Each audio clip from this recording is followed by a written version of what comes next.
Delhi, the capital of India, is the seat of many important historical monuments. One such iconic monument located in Delhi is the Qutb Minar, a UNESCO World Heritage Site. The Minar is 72.5 meters tall and has 379 steps to get to the top. The tower is made of red sandstone and marble. The construction of the Qutb Minar is full of mystery and enigma. Built over close to 2 centuries from 1192 CE to 1386 CE, it went through various stages of construction.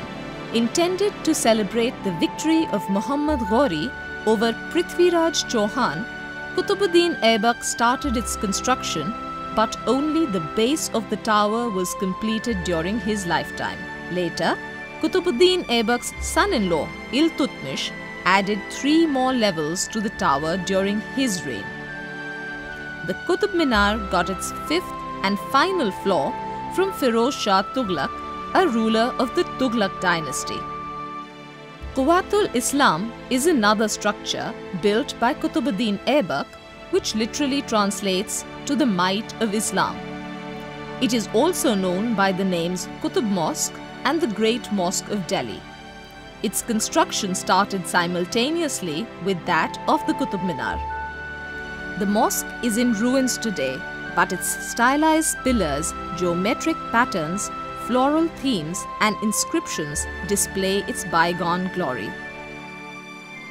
The entrance to the mosque, called the Alai Darwaza, was built by Alauddin Khilji of the Khilji dynasty. The Alai Darwaza stands today as the formal gateway to the Quwwatul Islam Mosque. The monuments of the Qutb Complex take us through a journey which tells us a lot about our past. These monuments are symbolic of the rulers of the past and the empires they built. The Qutb Minar and other monuments built during the Sultanate period have become an important part of our heritage.